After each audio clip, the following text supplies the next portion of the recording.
my name is Anna and I am the Messi Jew. If you're new to my channel, first of all, welcome and thanks for coming along the very messy ride. I was raised in a wonderful household. I'm very blessed. I have a father who's Jewish, but who came to faith in Messiah before I was born. I have a mother who loves the Lord, and they both brought me up in the Word, in the understanding that Jesus was not only the Savior of the world and the forgiver of my sins, but also that he was my Jewish Messiah. And as I've gotten older, the Lord has really called me back to those Jewish roots. And that's what I'm exploring here on the channel. If you didn't know already, I'm an extrovert and I'm an external processor. So this is me discovering these roots, and I hope you enjoy. So one of those roots we've been exploring is Shabbat, the Sabbath, the seventh day of rest, and specifically the three key elements that Jews use to actively and intentionally welcome in the Sabbath. If you haven't seen my previous videos about Shabbat, you can go to my very first playlist that I made all about Shabbat, where I have my videos on the candles, the welcoming in of Sabbath, and on the Challah, the special bread we eat. And now today we are focusing on Kiddush.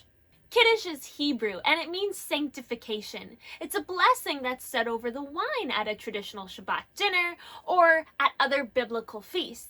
It's done by the man of the house, and it's typically after the Sabbath candles are lit and before you do the chomotzi blessing, or the blessing over the challah bread. There's a whole intricate ceremony that's done during Kiddush, and it involves a Kiddush cup, which is usually a beautiful ceremonial goblet type cup. I don't have one of my own yet, someday I will. You clean it, you dry it, you fill it to the brim with wine, or in our household, juice, and then the man of the house would begin Kiddush by saying the Ve'echulu. The Ve'echulu is not just a fun word in Hebrew to say, but it is a passage in Genesis. It's Genesis chapter 2, verse 1 through 3. So the heavens and the earth and everything in them were completed. By the seventh day, God completed his work that he had done, and he rested on the seventh day from all his work that he had done.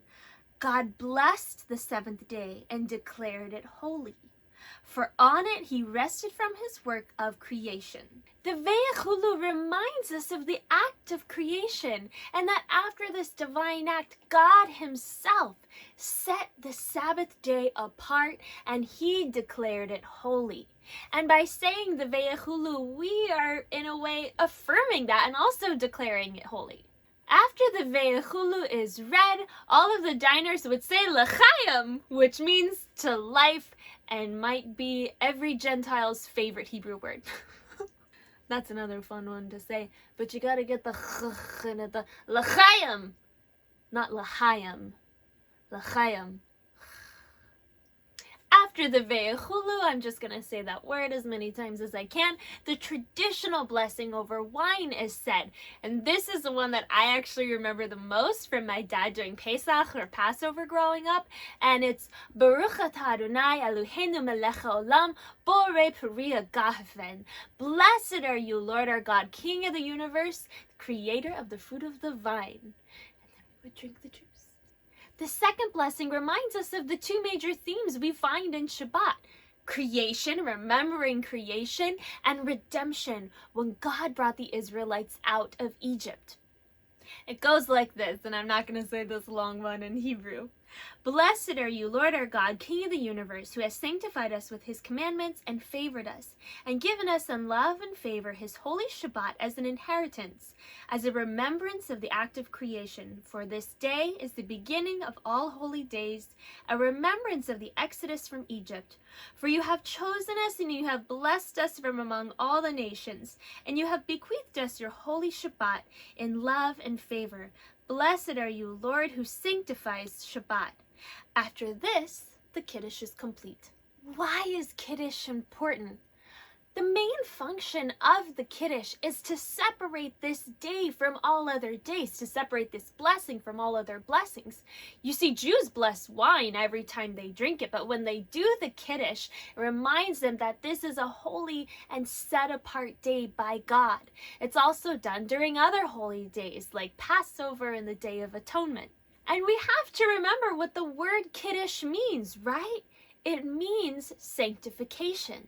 To sanctify something is to make it holy, to set it apart for God and His special use. In a way, we could say that that's exactly what God did with Shabbat. He sanctified the Sabbath when He set it apart and made it holy. And the Sabbath isn't the only thing that God set apart. In the book of Exodus, soon after God has delivered the Jews from bondage in Egypt, He told Moses in chapter 31, verse 12, "The Lord said to Moses, 'Tell the Israelites, you must observe my Sabbaths.'" Notice that that's plural. That has to do with the festival days, and we're going to be talking about that very soon. "For it is a sign between me and you throughout your generations, so that you will know that I am Yahweh who sets you apart. Observe the Sabbath, for it is holy to you." So God set apart the Israelites from all other nations, and the Sabbath was meant to be a sign between God and the Jews, and everyone around them would observe this. God first set apart the Jews all the way back in Genesis with Avraham, or Abraham. In chapter 12 of Genesis, verse 2, I am starting in. "I will make you a great nation." This is God talking to Abraham. "I will make you into a great nation. I will bless you. I will make your name great, and you will be a blessing." And then down in verse 3, it says, "And all the peoples on earth will be blessed through you." So after all this, you may be saying, this is a lot of nice Jewish history, but what does this have to do with Jesus? Well, as you know, this is my favorite part. You see, this set-apartness that God declared over the Jews in Shabbat, well, it didn't just stop with them. In the Abrahamic covenant, God said that all of the nations would be blessed. And they were, because through the seed of Abraham came Yeshua, the Jewish Messiah, the Savior of the world. And through Him, we are sanctified. Anyone who comes to Yeshua and confesses their sins, we know that He is faithful and will cleanse us of all unrighteousness. And then through that, we are set apart for His specific will. In Hebrews, one of my favorite books of the Bible, chapter 10, verse 10, it says, "By this will of God, we have been sanctified through the offering of the body of Jesus Christ once and for all." Now, the act of Kiddush is something that was instituted by rabbis and sages for Shabbat well after Jesus' life on earth, after His death and resurrection and ascension.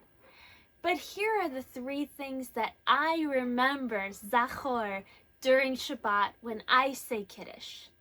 Number 1, that after the act of creation, the Lord sanctified the Sabbath and set it apart and made it holy. Number 2, that the Lord gave the Shabbat to His people when He set them apart from the other nations.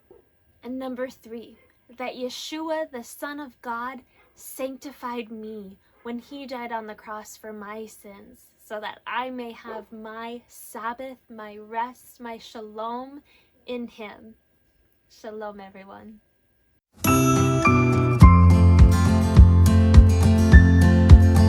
Day of rest, and at a traditional Shabbat dinner, the Kiddush is said a little bit, well,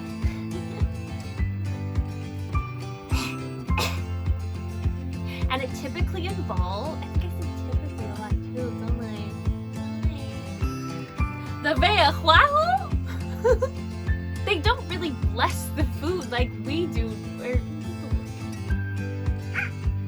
Tell the Israelites, you must observe my deliver the Jews from bondage. Soon after, in the book,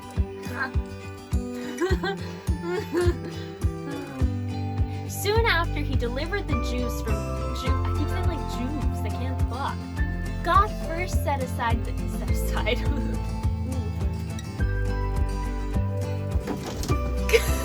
Puppy, you're not supposed to just burst through the partition. Oh my gosh. You see, this set apartness that.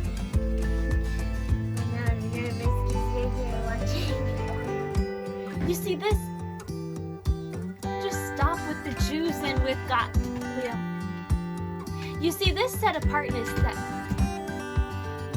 You see this set apartness that God declared. Is that a word? It's fine. Hebrews 10. Yeah.